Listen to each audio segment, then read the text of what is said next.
Bismillah. Geldik barılır.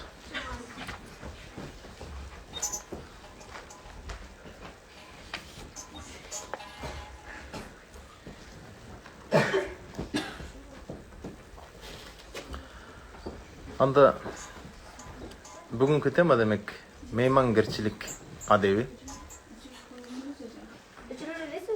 Qanday qalasangsızlar. Bir tarafına öçürüp koyuңuzдар bolbosa. Boldu? Жарайт.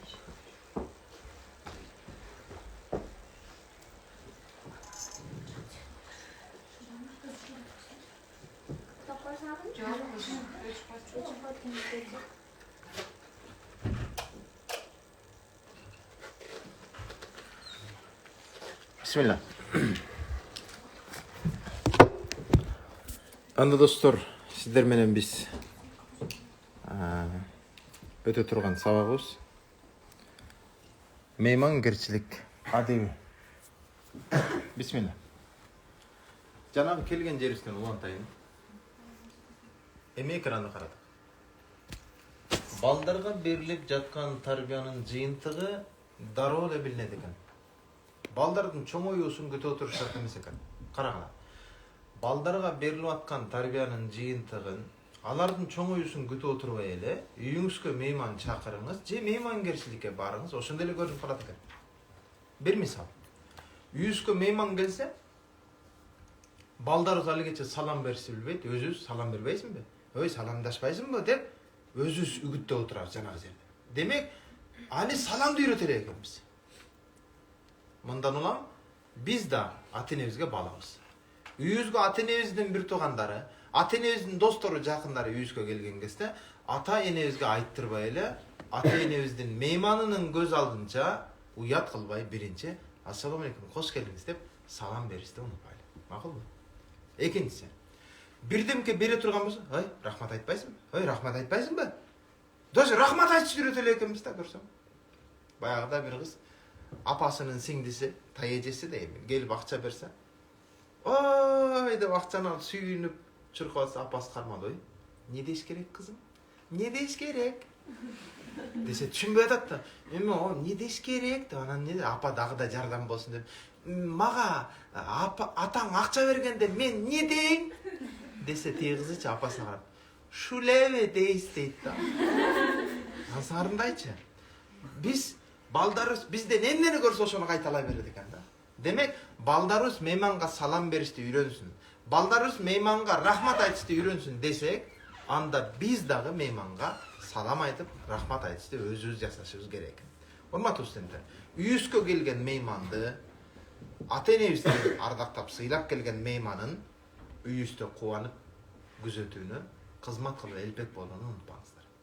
Айрыкча, мейманды кандай тосуп алганың маанилүү эмес, кандай күзөткөнүң абдан маанилүү. Анткени кээ бир учурда уктап аткан абалда келип калышы мүмкүн. Дасторкон даярдаган абалың жок болуп калат, жетишпеген абалыңда келип калышы мүмкүн.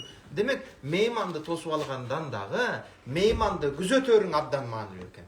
Келген мейман үйүңдөн кубанып кетүүсү абдан маанилүү экен. Анда меймангерчиликтин биринчи адебине назар салыңыздар. Биринчи, эгерде эки адам бири-бирине үстөмдүгүн көрсөтүү максатында той берген болсо, алардын сый тамагына барбаш керек. Мындай окуялар караңгылык доорунда көп болор эле. Мушриктер текебирленүү менен мактануу максатында сый тамактарга көп каражат коротор эле. Демек, бул жерде кожо көрсүн үчүн, мактаныш үчүн дасторкон жайыла турган болсо, эң жакшысы андай дасторкондорго барбаган жакшы болот экен. Одан там кийинки аdebi. Эки киши сизди бирдей чакырып калды. Кимге барыш керек? Экөө тең бирдей чакырып калды. Андай учурда кимисинин эшиги жакын болсо, ошого бар. Себеби эшиги жакын болгон кошунанын өзү да жакын болуп эсептелет. Алардын бири мурун чакырган болсо, анда биринчи чакырганына баргыла дейт. Демек, меймангерчиликке чакырылганда момундун момунга болгон 5 акысы бар. Биринчи акысы, ассаламу алейкум деп салам берсе, саламга алик алыш керек. Алик албаса акысына кирип калат экенбиз. Экинчи акысы, кимдир бири ач деп түшкүрүп койсо, ярхамыкаллах. Акчуч, сак бол, кемпир бол, чал бол деп ниет кылып коебуз да. Демек, чүчкүрүккө жооп берүү дагы бул дагы. Ал эми момундун кийинки акылларынын бири ооруса зыярат кылып коюу. Кабар алуу да. Кийинкиси чакырыкка жооп берүү. Çakırdı barış керек eкен. Бұл да момун акысына кирет экен. Андан кийинкиси маркум болсо жаназасын окуп коюу керек. Бул момундардын акысы. Эми карап койгула. Биз чакырды баралы. Биз чакырбаса деле бара беребиз да. Азыр бул жөнүндө да токтолом. Демек чакырыкка жооп бериш керек. Сени атайын келет деп, атайын дасторкон жайып, кыйналып кошумча бир табак салатын, кошумча бир табак бир кашык күрүчүн кошо салып, сени келет деп, сени элестеп, сен үчүн атайын аракет кылгандан кийин демек акысына кирип калат экенбиз кыздар. Мына ошол мааниде айтат болом. Кийинкиси карагыла. Ким чакырылбай туруп бир дасторконго отурган болсо, ууру болуп кирет, каракчы болуп чыгат деди. Көрдүңөрбү? Демек чакырылбаган мейман шыпырылбаган жерге отурат деп койду кыргызда. Демек чакырылса бар, чакырылбаса барбагыла. Мен чакырылган эмесмин, барбай эле коеюн деп. Чакырылган болсо баргыла, сыйың менен барып, урматың менен кайтканга эмне жетсин. Onu unutpagın. Keyinki bir meymangerçilik ademinden karagıla. Aram koyulgan dastorkonga oturuunun özü aram. Aram tamaka Allah razı olsun dep aytılbayt. Aram nersege ırasılık bildirүүnүн özü aram. Demek aramdı görsöңөр birinci kol, ekinci til, üçüncü dil menen kaytarуу gerek. Bizçe arak koyulgan, arağın karmap, dosum mala dese, Allah razı olsun dep arak karmap, daha Allah razı olsun dep otabыз da. Özü aram koyulgan nerse, aga daha Allah razı olsun, daha maktap. Demek Allah Taala aram dese de meyli, birok sen koyup atasın, mala dese, uşu işingdi ulanta ber degen söz buldu. Oşontan emne kılala, aram tamaktar koyulgan dastorkongo ırasılık bildirбейт. Bunun özü aram bolup kalar, eseplenет экен. Bir ile arakты түшүнбөгүлө. Bir жолу а кезде студентмин. Bir камокко кирип тоуктун этин алып атам да, эчким о тоуктун эти адалбы десем, ой койчу, чочконун эти эле адал да бул. Дейт да. Унутпагыла. Эгерде тоук болсо да, бисмиллахи Аллаху акбар менен союлбаса, ал тоук адалдык өкүм өтпөй калат. Мисалы үчүн жеп аткан алмаң уурдалып келген болсо да, бул адал болбой калат экен да. Мына ошондон эмне кылалы? Бул мааниде өтө бир кылдат бололу, дасторкон тамагы адалдан, уурдалбаган таза тамактар болсун. Кийинкиси, чакырылган жакка бара албай турган болсо, алдын ала кечирим сурап, себебин айтуу керек, болбосо ордуна бирөөнү жөнөтүү керек экен. Түшүнөлдү? Бул да меймангерчилик адебинен экен кыздар. Андан кийинкиси, кедейлер мейман кылынат. Эң жаман тамак байлар чакырылып, кедейлер чакырылбаган тамак эң жаман тамак болуп эсептелинет экен. Антан дасторконубуздан кедейлер, бейбечаралар, жетим жесирлер да даан татып турсун. Кыйналган муктаж үй бүлөлөр даан татып турсун. Sahibi ilim жолунда жүргөн студенттер даан татып турсун. Муну да унутпайлы. Айрыкча мына баардыгыңар бул жерде студентсиңер, студенттер эң бактылуу бир доорду сүрүп атасыңар. Бул доор кайра кайтып келбейт. Ошондон муну кадырына, баркына жетип, сонун кылып, эң сонун бир сочный, мощный кылып, даамдуу кылып, бир унутулбус кылып жашагыла бул доорду. Уктап эле өткөрө бербегиле. Студенттин уктаганы дагы сооп болот деп жата бербегиле. Андай эмес. Улантайын. Meymanга сый 3 күн жакшы көрсөтүлүшү керек экен. Ал эми мындан ашыкчасы садака ордуна өтө береткен уланта бергиле. 3 күн өтүп кетти, тур ордуңан аяк өзүң шипире береме? Дебегиле мейманга. Уланта бер, ал сага садака иретинде өтө берет экен. Кийинкиси, келген мейманга кош келдиңиз. Кадамыңызга сооптор жазылсын. Сиз келип үйүмө нур толду деген жакшыраак. Бүгүн күн каяктан чыгып кетти? Кайсы шамал учурду? Кандай эле биз тарапка келип калыпсың? Сыяктуу сөздөрдү айтпагыла. Түшүнөлдүбү? Мен бир жолу бир туугандын үйүнө эми айылдан өтүп баратып бир кирип коюп, шу жерде бир тууганым бар экен деп кирсем, жанагы тууганымчы мага карап, кандай шамал учурду деди да. Кыйналып, ачка калып жүрүп эшигин ачканымда ушу сөздү уктум да. Аябай көңүлүм сууган, чындап айтайын. Тамашалашып айткан болсо да мен аябай көңүлүм сынган да. Демек, үйүңүзгө келген мейманга, кандай шамал учурду деп айтпаңыз. Тескеринче эшикти ачып, ой, кош келдиңиз, ассаламу алейкум. Сиз келип аябай сүйүнүп кетпедимби? Кириң. Жакшы мамиле кылыңыздар. Сен кыйналып жүрүп барганда деген, ачкарым баргам деген үйүнөчү. Кандай шамал учурду дегендечи, ичимдечи ушундай бир жооптор даяр болду, айта албадым да. Өзүңдү бир ураган учуруп болсо да үйүмө келген эмессиң го, айланайын. Дей албаганмын да ичимденчи. Кандай болгон тагдырда да үйүңө келген мейманга эч качан бул сөздү айтпагыла. Уландан. Мейман үчүн атайын дуалга килем, перде асылбайт. Макрух болуп калат экен. Бирок меймандын астына жакшына төшөк салынат экен. Emne üçün meyman üçün atayın asılbayt degen sebep olsun. Günündük yaşavatkan yaşoğun var. Meyman üçün özgört verirsin gereği yok da. Günündük yaşavatkan yaşoğunu görüp ketsin. Meyman üçün jasalmak bol boğula degen bir mani gelet bu jerde. Ale mansteli ova, ar birisinin üyüsün bölmösün perdeleri var. Bu asılış gerek. Biroq meyman üçün atayın lüks dağı perdeden almaştırıp asının gereği yok. Dağı birdemke tege süröt ramkalardan asının gereği yok. Meyman üçün de atayın yok. Meyman üçün dastorkonumdu qoğuzdu. En negizgisi meyman üçün tavağından göre kavağın madiri. Jılı jumşak kavağın. Versen de jılmayıp berdeydi qoy. Jaşı mamile. Jılmayıp. Koş kelingizler. Jılmayıp durgan. Dişingden ağın görsetip jılmayıp. Koş kelingizler. En sıvı sılpa bayağında bir elpek bolgan mamelenger öte manili meyman üçün. Meymanga tamakta geciktirmeyi vergiler. Balkim kursağa aç kelgendir. Şöyle oldu kızlar. Aleme meymanga dastorkonda ısrap kılbagala. Bul da öte manili. Sındırılgan nan tursa da daha başkasını sındırır vergiler. Şöyle oldu mu? Bol sındırma deb meyman öz ayda olsa da aslında tabar celet da deb sındırıp tasavvur yok. Sındırmayla koygula. En жақсы ısrap kılbagala. Көп жерлерде жакшылык дасторконуна жуп, жамандык дасторконуна так нан коюшат экен. Мунун эч кандай мааниси жок. Кээ бир жерлерде так нан коюлуп калса капа болушат. Тескерисинче Аллахтын жалгыздыгына далил деп көңүл бурбаңыз. Кээ бир мындай, өлүм житим болгон жерге так нан коет экен дагы. Баганда бир сүйүнүштүү болгон жерге жуп нан коет экен деп ушуга ишеним артып, ушу менен жашап алган адамдар көп экен да. Айрыкча аялдар ушундай нерсеге да көңүл бургандарды угуп калып атам. Эмне үчүн муну жазым анткени мага ушуп суроо бергендер болуп калды да, анан айла жок, муну да эскертип жазып коюп атам. Демек, жуп нан коюлабы, так нан коюлабы, бул жерде эч кандай бир маани мазмун жок. Эч кандай бир таарынын капа болуунун кереги жок. Кийинкиси. Мейман кийинки адепти карагыла. Коюлган тамакты мейман жат адам болсо, үй ээси биринчи баштайт. Ал эми тааныш болсо мейман баштайт. Тагыраак эмне? Бул ушундай бир жат адам болсо өзүңдөн башта деген сөз чайды бизде куйгандачы өзүңө алгач кичине коюп коюп анан мейманга коюп бересиң. Меймандын көзүнчө кана алыңыз деп биринчи чайды өзүңө коюп да калганын аркага коюп. Тагыраак эмне? Бул жанагындай бир эмне үчүн бул нерсе пайда болуп калды? Мейманга берип атып өзү ушудан жебеди деп багында бир шек күмөн пайда болбосун деп өзүм ичкен тамактан сага да бөлүшүп атам деген бир маани менен өзүңүзгө кичине коюп анан кийин мейманга коюп бериңиз деген бир маани жатат. Кийинкиси, мейман отурган бөлмөгө жаш балдарды, келиндерди киритпөө да маанилүү болуп калат. Түшүнүп калдыбы? Биз меймандын көзүнчө айрыкча жаш балдарды урушпагыла, бул да өтө маанилүү. Меймандын көзүнчө "Тажадырдатам" деп мейманга бакырганың, тиги бөбөккө балага бакырганың, "Тажадырдатам, жаңжап" деп урушсаң, мейманга эле оор келет бир сөз. "Не отурасың? Кетсең кетпедиң сен дагы" деген эле сөз ал меймангачы. Түшүнүп калды. Ошондон меймандын көз алдынча урушпагыла. Меймандын көз алдынча жаңың чыгып баратса дачы, ачууңду жутуп, тишиңди аңын көрсөтүп жылмайып мамиле кылгыла. Мейман Аллахтын коногу. Унутпагыла.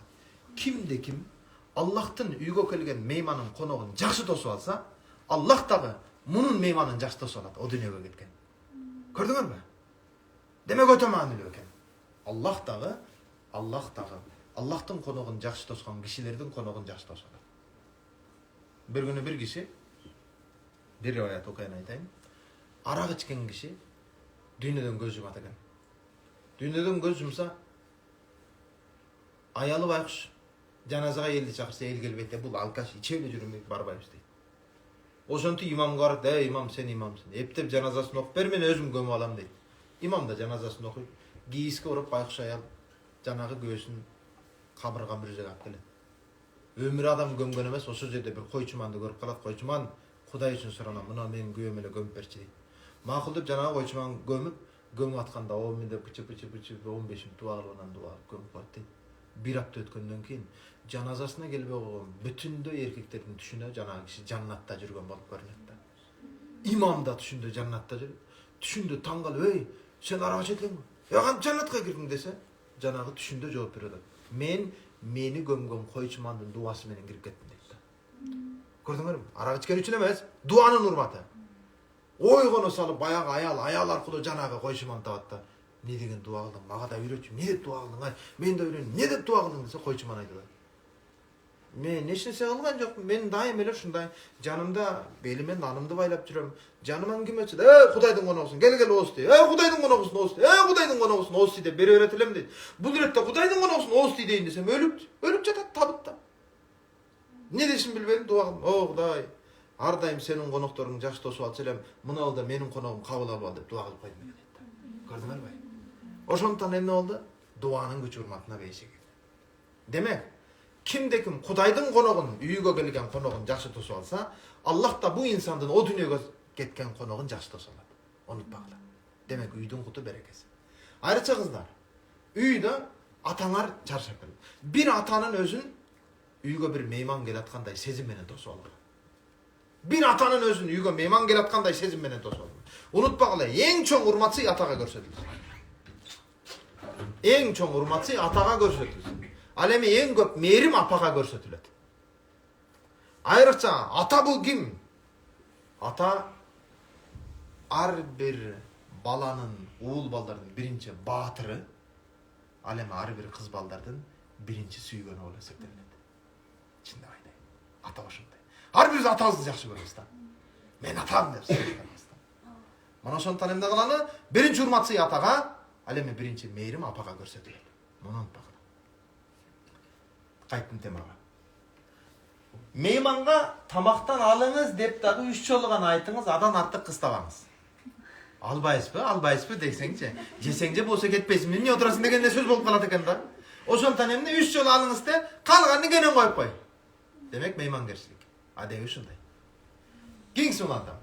Мейманга тамак жеп атканда нафил орозолу болсоңуз дагы, нафил орозо, парыз орозо эмес. Nafil orozolu bolsoңуз да аны бузуп мейманга шерик болуу керек.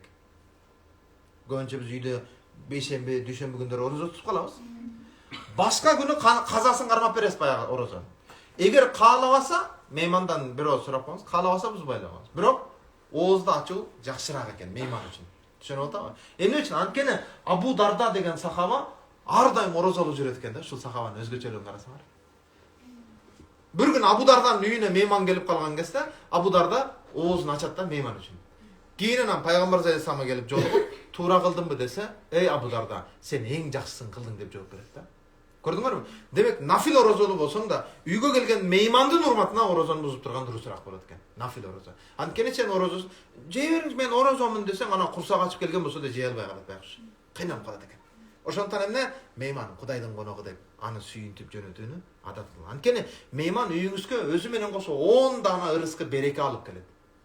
Ал ырыскынын бирөөсүн сиз менен жеп, калган 9-ун үйүңүзгө таштап кетет. Көрдүңөрбү? Бүгүн үйүңүзгө мейман келбей калды. Ошон үчүн да үйүңүздө уруш жаңжал көп да. Тополоң көп, ызы чуу көп, тарынуу көп. Үйүбүз патыр-путур жашайбыз да. Meyman gelet erteң meyman gelet degенде ишене бергиле. Азыр аялыбыз бала чакабыз эртең мейман келет экен деп айтып коебуз, анан бир күн мурда тазалыкты башташат. Мейман келгенде да бүтпөйт ошо ишичи. Мурдагы эле айттырбай келген меймандар жакшы эле. Ошон үчүн эмне бабаларыбыз? Жан дүйнөбүздү өлүм келе тургандай таза кармаган, үйүбүздү мейман келип кала тургандай таза кармаган ар дайым. Көрдүңөрбү кандай айырмачылык бар? А бизчи meyman gelet eken dep çalıp koyot, oşondan derdanabız. Азыр болсо 5 бөлмөлүү үйүбүз бар. Бирөөсү мамин папин комната, бирөөсү детский комната, бирөөсү атайын зал, гостевой. Ошо гостевой залга балдарыбыз кирбейт эй. Култап коебуз. Мейман келе атканда ошол ачылат, түз наркы эшиктерге киргизбей түз эле залга киребиз. Анткени спокойно зал таза да. Натыйжада эмне? Таза турган бөлмөгө мейман менен кошо балам ошондой көрөт да. Оо. Но биздин экен да, ой. Таң калып бишет да. Ошон үчүн эмне кылдык? Калган үйүбүздө патыр-путур жашай беребиз да. Натыйжада эмне? Балдар тазалыкка үйрөткөн жокпуз да. Ошон үчүн атайын гостевой комната кылуунун кереги жок. Отурган бөлмөңө келип үйрөнсүн мейман дагы. Тагыраак эмне? Мейман келип калышы мүмкүн. Таза отургула деп тазалап отурасың. Ар күнү таза отурасың. Унутпагыла, күндө тазаланган үй таза турат. Ооба. Бирок мен унутпагыла, күндө тазаланган үй таза эмес, күндө таза турган үй таза бирок. Түшүнүп атабы? Күндө таза туруш керек да. Бала ушуга табиятынан үйрөнүш керек да кыздарыбызда. Биз кыз бала болсок да уул баладан айырмабыз жок, Geri kızlar var şuna. Uğul bala olup türleyinde otkanda kız bolup kalagam da. Şuna oşanda kızlar var ya. Canın gayet koy gayde görgün kız. Жүрүш-турушунан бери да ана тиги кыз дей албайсың ай. Артынан карасаң уул бала деп ойлойсуң да. Ошондон кыздар момаса эле мейман кирсе, айрыкча үйдүн куту белекеси. Мен бир жолу бир достун үйүнө барып калдым. Тиги келинчеги салам алейке жараган жок да. Көрдүңүзбү? Ошондон эмне кылгыла? Жолдошуңдун болочок жолдошуңар болот иншалла. Сыйлап келген меймандарына жоң гана жылмай, ассалам алейкум, кош келдиңиз деп кой болду ушул эле. Ушуга да жарабай калдык да бара барачы. Ассалам алейкум, кош келдик. Кош келдиңиз деп койгон. Болду, кош келдиңиз деп бошогодон тосуп алып кош келдиңиз деп кой болду. Адам дальше кухняга кирип, кухнядан бери жака чыкпай эле кой. Эң сылыспа тамактарын башканы жөнөтө бер болду. Ал жолдошуң дос сени көргөнү келген жок. Бирок эң азынанчы бир ооз ассалам алейкум, кош келдиңиз дегенге жарап койгон. Анткеничи ана жолдошуңдун досу мен келип ушул үй бүлөгө ыңгайсыз болуп калдым, кой келбейин деп келбей койду. Ар дайым ата энеңердин дагы мейманы келди, бир ооз сылышпа. Ассалам алейкум, кош келдиңиз деп койгон. О, өзүң бөлмөңдөн чыкпай жата бербе. Келген мейман кубанып келгенде эле кубанып кетишти да билсин ал үйдө. Олонтон тамактын шириндерин мейманга жедирсин. Өзү жөнөкөйүн алсын. Жөнөлдүбү? Кийинкиси, эгер тамак аз болсо, жана меймандын курсагы ач экенин байкалса, анда өзү азыраак жесин да мейманга коюп берсин. Анткени мейман кеткенден кийин кайра жасап ала бересиң. А мейман жолдо жүрүп дагы курсагы ачып кыйналып калышы мүмкүн да. Мейман менен жарышып өзүң жеп койбой жарым. Мейманга коюп берели. Мейман тамактан кийин кете турган болсо, тосуп алгандагыдай толкундануу менен узатуу керек. Кээ бир адеттерде мейман менен кошо 7 кадам чогуу басуу керек сыртка. Көрдүңөрбү? Кандай сонун адеттер. Мейман ортолукта сыртка чыга турган болсо да чогуу чыккыла. Узатарда бизди сыйлап келипсиздер, сиздерди Аллах сыйласын, чоң рахмат деп аларды да мейманды ошондой бир сүйүнүү менен жөнөткүлө. Болду өтө маанилүү. Үйдө отура эле, таратына кайсы? Эшикке чыганын, о, яка бара бер деп отура бербейм якта. Жок, чогуу чыгып, мына мондай деп көрсөтүп койгону бар. Эң сонун. Олондай. Үйдө эмне бар болсо мейман алдына коюлат. Жасалма мамиле кылынбайт, мейманга кылынган жакшылыкты мен сага ушуларды кылып атам дегендей тартипте бетке урулбайт. Милдет кылынбайт. Айрыкча биздеги кыз келиндерге эң чоң ката ушул да. Үйгө келген меймандаргачы холодильниктеги эң сонун нерселерди койбойбуз да. Ушул эң чоң катабыз да. Кыздар унутпагыла, мейман Кудайдын коногу десең, Кудайга жагайын десең, анда эң сонун нерселерди койгон дурусураак. Унутпагыла. Айрыкча ошол мейман күйөөңдүн жолдошуңдун меймандары. Ата энең, кайнена, кайнатаң, кайнаган, кайнежең. Айтор эң күлчү ойдоч ошол жерде да. Кыздар, күйөөң тарабынан келген меймандарды көңүлүн алып, эң сылык спа менен, элбек менен күзөтүп койсоңчу, байрак сени көрүп көтөрүп жүрө бересиң. Чындап. Сенден өткөн бактылуу келет. Муну унутпа. Мейман дасторконуңуздан даам татканына кубансын, сиз да Аллахка шүгүр келтирип, мейманга ыраазычылык билдириңиз. Болду, өтө маанилүү. Мейман достук кудси хадистерде Аллах Таала айтат экен: "Эй адам баласы, эгер үйүңө мейман келбей калса, жаратканга лаанаты, каргышталган шайтандын жамандыгынан мени өзүң сакта" деп дуа кылышыбыз керек экен. Үйүбүзгө мейман келбей калса, "Я Рабби, сенин лаанатыңа калган, каргышыңа калган шайтандын жамандыктарынан өзүң сакта, Я Рабби" деп дуа кылышыбыз керек экен. Эмне үчүн? Уланысын окуйм. Периштелер болбогон үйгө туугандар да келбей койт экен. Көрдүңөрбү? Демек кайсы үйгө мейман келбесе, демек ошол үйдү шайтан уялап алат экен. Ана ошон үчүн дуа кылышыбыз керек экен да. Үйгө мейман келип турсын экен. Айрыкча өзүңөрдүн үйүңөргө киргениңерде да кыздар, өзүңөрдүн үйүңөргө киргениңерде дагы эшикти ачар замат биринчи "Ассаламу алейкум" деп салам берип кирип үйрөнгүлө, макулбу? Эгерде салам бербесеңер, анда бизден мурда шайтан салам берип коет экен да ошол үйдө зычы боло берет экен. Көрдүңөрбү? Ошон үчүн "Ассаламу алейкум ва рахматуллахи ва баракатух" кошуп коюла керек болсо. Демек салам бериш үйрөнү. Айрыкча студентсиңер кыздар. Студент кезиңердечи тазалыкты, тыкандыкты, элбектикти үйрөнүп баргыла үйүңөргөчү. Men student kezimde ayılga barganımda, menim Özbekistanda ayılda Toktogulda çoň edim, özüdün ayılыбызda. Men student bolup barganda-çı, ar kiminin özünün çaçığı boluş gerek ekeni үйröndüm da. Üýgörümde apa ata muna sizlerden çaçığıňar. Uka atam çaçığını arçıp algın sen de özünçe bölüştü үйröndüm içinde aytayın. Bala kelsese. Opşun biz üy bilede 4-1 tugamız, atam apam 6 kişi bir çaç karşı arçı bir çufta. Bölüş gerek eken de özünçe bölüp tazalıkta үйrönüp, ulan barganda 2 karındaşım var, atamın apamın göynöklerini, jakalaryny garap koyam, topularyny garap koyam. Karındaşlarıma aytma, göynögün jakasyn garap koysaňar, niye oturasyňar kızlar? Kim aytat sizlerdi kız bana dep? Tigilerdi kontroldep, ýakty kontroldep. Görseçi, studentlik doğru köp nerseni үйrönse bolat eken da. Oşon üçin studentlik. Biröňüň but giyiminde giýbegler, biröňüň giýimini ruhsat giýbegler. Ayrıca göwüňerçe ayıldan gelgensiňer da. Ayıldın aruuluğun, ayıldın tazalığın, ayıldağı kiçipeyildik, ayıldağı madaniyatты şaargap gelip, şaardy goşo güldetip salıştın ordunaçı. Şaardağı çaçın boyagan bir tentekti görüp alıp, oşon boyanyp alıp, ayıl goşo buzup oturabız da bize. Mana şonday bolboş gerek da, tüşener boldu ama. Men birinci jolu şaarga gelgenim bilemmi? Aravanskide turap, aldyman ötken argymda. Assalamu aleykum, deyip näin? Gözü şaardan salam bermedikden görüngün. Biröň narakda gördüm men, tur, ezilbey bar ketçi dedi da. Oşundan salam berip, Simirde jürüp kaldım. Otam. Özbekistandan ayrımdan gelgen jerdeşler bir kvartirada yaşaşandyk. Fakültetlerimiz bölek üniversitetlerimiz. Keçinde gelibizde kayra oturamda, keçinde gelgen oturuşta barap koy. Bazı okujaydan keçinde bir jerge çolda süýleşken maýyz. Ayında jolun başında akşam atkan mal ölüp kaptır ha.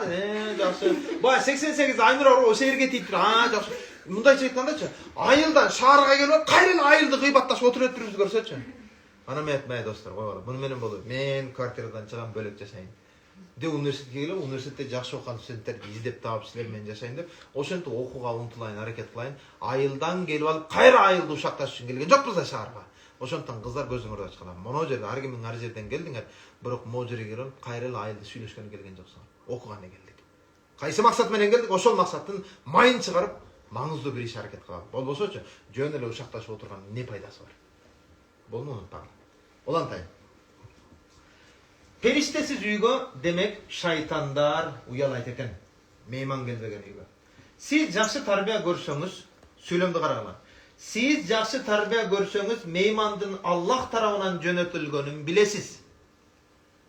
Biröňüň üýüne birö tamak üçin barbaýt. Şirin nanın bolbosa da şirin mamilen bolsun. Unutpagınızlar. Baylygyň bolup, berişendigiň bolbosa, baylykdyn bary beker gidipken da.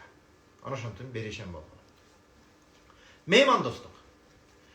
Eşigini açıp kelgen meymandy jakşy gütüp sıýlap jatkan ayaldan meymandar üy esini suraşdyr. Karalaşyl okyan jakşylap kulak saldy. Oşondo meymandar tamagyn jebitip bayağı üy esini soratsa tamagyn jep azı gelip kalat deyip. Anan tamagyn jep bitkende da bul okyan uşunday aytayın. Bir top adamlar bir ayılga gelip bir göçöge darwazany takıldasa bir jilmayıp ayal çygatda. Hoş geldiňizler deyip üýge girip anan dasturkon salagalat, nar berip çay içip, üy esi gana gojoýun gana.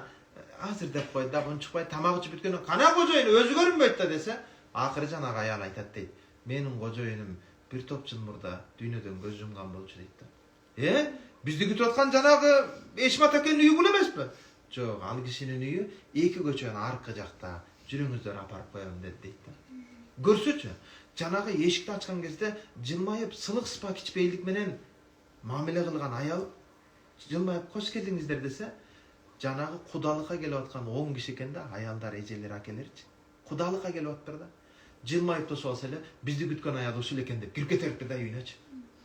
Abiro any görse, marhum güýesi üýge gelgen meymandarga jylmaýyp mamile kılışdy. Öte katu suranyp targalap ketken eken de görse. Gördüňermi kandaýsa? Oşontan emne kılýar? Üýge gelgen har bir meýmanga kanday jagdaý bolbasyň, jakşy mamile kılıwyny öýrenip. Olanda. Ata balanyň adep sababy.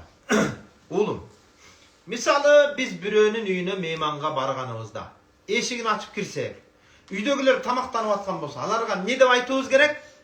Tamagyňyzda tatly bolsun deymi? Hop, nege? Tamagyňar tatly bolsun deýiz da. Nege oçil ata? Bizde de goşup alypdyk da deyip.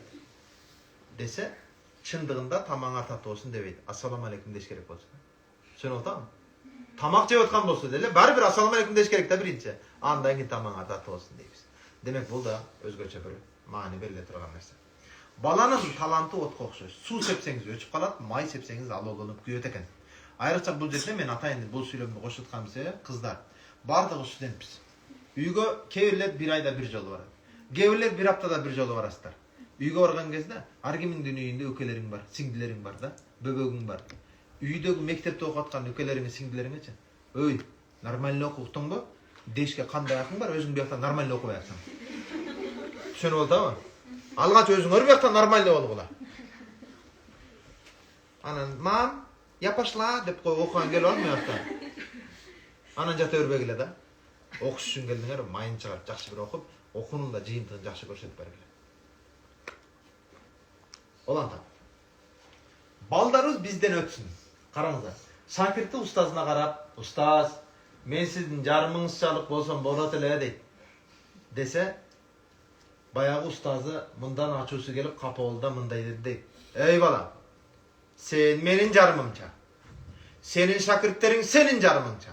Анын шакирттери анын жарымынча. Ошон жарым-жарымдан азайып барып жоголуп кеткилеми? Болбойт. Сен менден өтүшүң керек" деп урушкан экен. Көрдүңөрбү? Ансарда урматтуу студенттер, ар бириңер бизден өтүшүңөр керек. Ар бириңер ата-энеңерден алдыга ашып өтүшүңөр керек. Караңыздар, акылдуу апа өзүнүн баласына ушундай деди. "Атаңа караганда көбүрөөк китеп оку балам. Себеби балдары ата-энесинен ашпаган улут эч качан алдыга жылбайт" деп айткан экен. Көрдүңөрбү? Ошондон кыздар, ар бирибиз ата-энебизден көбүрөөк китеп окуйлу. Көбүрөөк илимдүү бололу. Көбүрөөк акылдуу бололу. Көп нерсени окуп, көп нерсени билсекчи, эртең турмушта эч кандай кыйналбайбыз да, жакшы жашайбыз. Унутпагыла. Бабаларыбыз менен мактанабыз да. Бирок, караңыздар. Баягыда бир киши жумуш издеп Абрахам Линкольндин жанына келет экен. Негизги максатына өтпөстөн алдын атасы бабалары жөнүндө мактанат экенде, "Мен бабам баатыр болгон, мен бабам ушундай баатыр болгон, эр жүрөк болгон, мекен үчүн кызмат кылган" деп ушинтип мактанып бүтүп акырындан сөз бүткөндөн кийин жана мага бир жумуш берсеңиз, ошо жумуш издеп келдим эле дейт экен да. Десе Абрахам Линкольн жанагы жигитке карап айтып атат. "Эй бала, сен мага картошканы элестетип атасың. Себеби анын дагы жакшы жесе боло турган тарабы жердин астына көмүлгөн, үстүндө эч кандай пайдасы жок" деген экен. Көрдүңөрбү? Ансарындай сенин да ишке жараган, мамлекет мекен үчүн кызмат кылган баатыр бабаларың жердин астына көмүлүп кетти, сенден эч кандай пайда жок экен да, деди. Кыздар, муну менен эмне айтам? Бабам баатыр болгон, чоң атам молдо болгон, энем ишен калпа болгон деп мактанабыз, а бирок өз барекет да жасаган жокпуз да. Антан эмне кылалы? Ой, Манастын урпагы болгонмун деп мактанып, Манастын урпагыбыз деп Манас баба менен мактанган менен биз өзүбүз эч нерсе кылбай атсак, бизден кийинки муун биз жөнүндө эмне деп мактансын? Апамдын Инстаграмда шунча подписчиги бар экен деп мактансынбы? Не деп мактансын айткылачы? YouTube'да шунча подписчиги бар экен деп мактансынбы биз жөнүндө? Демек, бизге чейинки ата бабалар жөнүндө мактангандай эле, бизден кийинки муунда биз жөнүндө айта турган бир эгердик жасашыбыз керек. Бизден кийинки муунда биз жөнүндө дуа кылып эстей турган бир жакшылык кылышыбыз керек бу дүйнөдө. Демек жакшылык жаратылат. Мен ушул жерде сабагымды токтотом. Негизги айтыла турган меймангерчилик адеби мына ушулар болду. Айрыкча үйдүн куту берекеси аял кишинин колунда. Аял кишинин колунда. Аялдар үйдө нур болсун, эркектер сыртта ал аялга кул болуп иштеп берет. Түшүнүлдүбү? Анан кыздар унутпагыла, аял киши күйөөсүнүн ыйманынын жарымы болот. Пайгамбар алейхисалам айтты, ыймандуу аялга үйлөнгүлө, жана ыйманыңардын жарымын толуктагыла деди. Көрдүңөрбү? Эми, урматтуу кыздар, бардыгыбыз бой жетип калдык. Бардыгыбыз студентпиз. Эртең эле колубуз сурап, турмуштан ордубузду таап, түгөйүбүздү таап, бактылуу үй бүлө курабыз, иншалла насип этсин. Кыздар, өзгөчө суранам ар бириңерден. Бирөөңдө TikTok менен аласызбы? Интернет менен аласызбы? Көрүнгөндүн гифи башкасына лайк коюу менен аласызбы? Ар бириң көбүрөөк илим алгыла. Интернетти илим алыш үчүн колдонгула. Инстаграмың бар болсо аны инсан болуш үчүн колдонгула. TikTok'уңду токтолуш үчүн, жаман адашкан жолдон жок болуш үчүн колдон. Болбосо эч нерсенин кереги жок. Мына ушул интернетке, телефонго кеткен убакытчалык убактыңды китепке короткон жоксуңар да. Ошончолук убакытты китепке короткон жоксуңар. Айрыкча кыздар, күйөөңөрдүн ыйманын жарымын толуктайсыңар. Эртеңче жолдошуңа жай намазын салып бер. Эрте менен баамат намазына чогуу туруп, намазга туруң атасы туруң деп намазына тургуз. ibadat menen жарыш кыла, жай намазын салып бер, даратына суунучу, свет өчүп калган болсо тиги даратына чөгүндөгү сууну колтуңа кармап монтуп, денеңди тамы менен ысытып бер. Жолдошуңа болгон садакатыңды көрсөтүп бер. Мына ушундай сендеги мээримди көргөн жолдошуңчу сага өлүп тирилип болсо да бүт жерден келип берет, сага кызматыңды колдай кызмат кылып берет. Демек аны ошондой даражада акылман бол. Ар бириңерден сурайм. Түшүнүлдүбү? Эрте менен баамдатына, жай намазына тиги даратына суу даярдап, жай намазын салып берип, аркасынан жолдошуңа ыктыда кылып Аллах акбар, намаз окуй турган өрнөктүү бир келин болгула, өрнөктүү бир эне болгула. Өзгөчө сураган. Тең менен өзүңөрдү кандай билсеңер, ошондой түгөй насип этет иншалла. Ар бириңерден сураган. Ата-энени уят кылбагыла, ата-эненин эл караган жүзүн жер каратпагыла. Макулбу? Bir kol menen beşikte, bir kol menen düğününü termetken ayallar, bugün bir kol menen beşikte, bir kol menen telefonu termete oturuşat. Mana şunday bolbagıla. Düğününü termete turgan, erjürek batır, alım, oğluya, perzentlerdi düğünüge keltire turgan, örnöktü ene oluşuz gerek, kayradan. Andan köp kitap okuyla, köp ilim alan, köp ilim alan. Bolmasa bolmayın. Makul bu. Ar biriңерди men bugün tarbiya öğretem, erteң menin de kişinekey kızlarım çoğayıp keladi. Erteң men kızlarımda sizler jetelişiңер керек. Men sizlerge berişim gerek. Men korkpay, uşunça okuçlarım bar dep kızlarımды sizlerge bereyim. Sizler jetelege аны. Antkeni ar dayım ele kızımın janında жүрөрмүн. Ar kimin atening sen menen жүргөн жок да, көрүп Çöyrөsü бар экен, оğlum бар экен, аралашып жүргөн өзүнүн курбулар, достор бар экен. Дал ошондо менин кыздарым эртең силердин колуңардан этеңерге жабышып, эже деп силерден сабак алсын. Кандай эле бүгүн мен силерге жакшы сүйлөгөндөй, силер эртең менин кыздарыма тарбия бергиле. Мана ошентип отуруп, колумду жакшы тараптан кармап, өрнөктүү жашоону алдыга талдап алып кетели. Bolmasa bolmaydı. İnşallah. Allah razı olsun. Çok rahmat. Soran olsa ağlamayın.